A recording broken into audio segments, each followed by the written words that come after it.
The fifth thesis is that no one needs God to be moral. I only have one quote.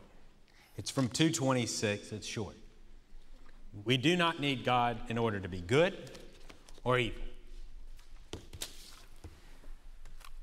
If you think about why you might need God in order to be moral, I can only think of two reasons how that might come about.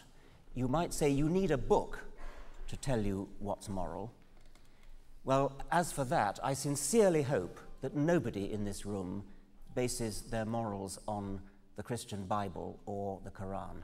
Because if they do, then their morals are likely to be hideous. Needless to say, you can find some decent verses. You can find some decent verses in both the Bible and the Quran, and if you pick and choose those verses, then you can say with hindsight, this verse fits in with my view of what's moral, that verse doesn't, so I'm going to ignore that verse and choose this verse. But you didn't need the Bible in order to do that picking and choosing. You did the picking and choosing on the basis of something else, something which we all have in common, whether we are religious or not. We're all, to a greater or lesser extent, moral, some of us more so than others. Whether we're moral or not has nothing to do with whether we read the Bible. Some people are kind, some people are sympathetic, some people care about suffering, other people don't. It has nothing to do with the Bible. The other reason why you might need religion in order to be moral is that you are either afraid of God, you're afraid if you're not moral you'll get punished, or you're trying to suck up to God and be good so that you'll get a reward. Neither of those two is a very noble reason to be good, to say the least. Now, you might say that that forces me into a challenge. How do I know what's moral? Well, I don't on the whole, but the point I want to make is that there does seem to be a kind of universal human acceptance that certain things are right and other things are not. If you look cross-culturally, look at anthropological findings on different cultures, you'll find there's a kind of agreement that certain things are wrong and other things are right. There's disagreement in detail. The golden rule, do as you would be done by. Do unto others what you would expect them to do to you. This is a very, very widespread principle, and it almost amounts to common sense in a way. You certainly don't need a holy book in order to tell you to do that. Now, as an evolutionist, I think that it comes partly from our evolutionary past. I think that there was a time in our history when we lived in small kin groups, and we lived in small groups where good deeds could be expected to be reciprocated, and under those conditions we developed a kind of lust to be good, which was parallel to the lust for sex, which has obvious Darwinian advantages.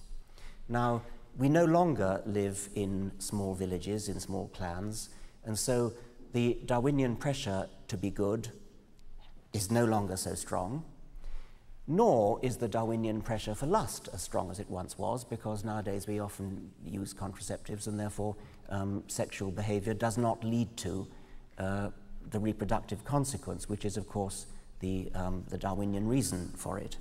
But that doesn't matter. The point is that our evolutionary past built into us a lust for sex, and by the same token it built into us a lust to be good, a lust to be friendly, a lust to cooperate, a lust to be sympathetic towards suffering. So I think it partly comes from that, but it also comes from something less easy to define, but which is clearly there, because I call it the shifting moral zeitgeist. It's something that changes from decade to decade. Living as we do in 2007, there will be a broad consensus of what's right and wrong. Racism is wrong, sexual discrimination is wrong, cruelty is wrong, which characterize we who live in the early 21st century, which would not necessarily have characterized our ancestors in this place 200 years ago.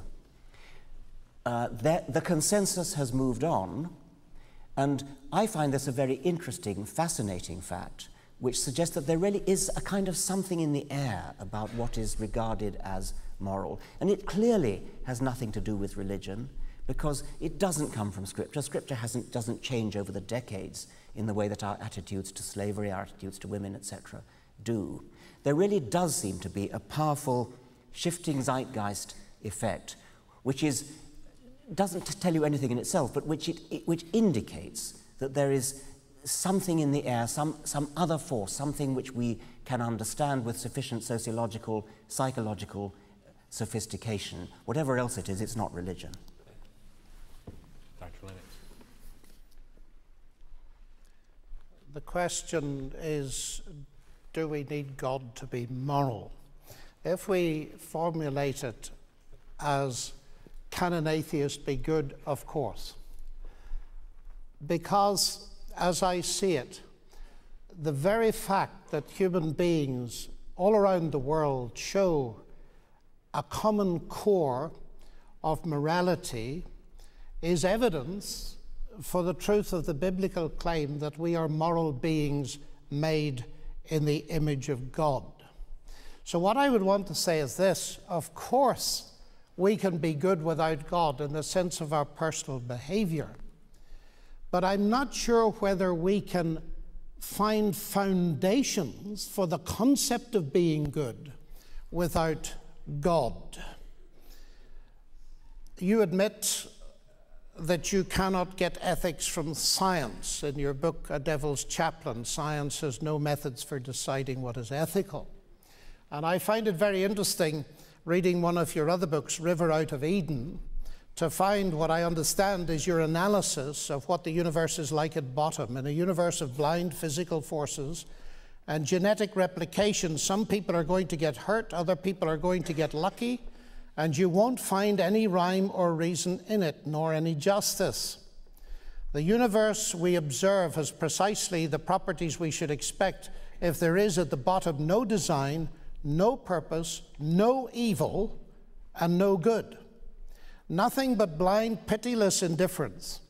DNA neither knows nor cares. DNA just is, and we dance to its music. Now that seems to me to be saying that good and evil don't exist, so I don't even know where you get the moral criteria to discuss it.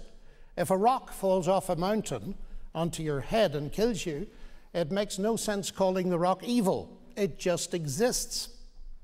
If Pol Pot chooses to eliminate 1 million intellectuals, or the 9/11 terrorists choose to fly hundreds of people to their deaths into the Twin Towers, how can you call them evil if they were simply dancing to their DNA?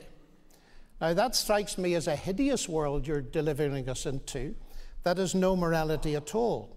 And so therefore, just pushing this a little bit further, if good and evil don't exist, there is no evil and no good, nothing but blind, pitiless indifference, how can it possibly make sense to talk of the evils of religion or of the good of atheism? Now, I know that you suggest elsewhere that we have to rebel against our genes, but that creates, to my mind, an immense problem with what you say, because if we are nothing but our genes and dancing to the tune of our DNA, what part of us can rebel against them? So I want to suggest this, that far from atheism delivering an adequate explanation for morality, it dissolves it. And it's a problem that's been around for centuries. How can something mindless and impersonal like the universe impose a sense of morality upon us? And David Hume, a philosopher whom you quote, pointed this out very clearly. He said, you just cannot get an ought from an is. You cannot derive morality and ethics from matter and energy. You cannot go from facts to values.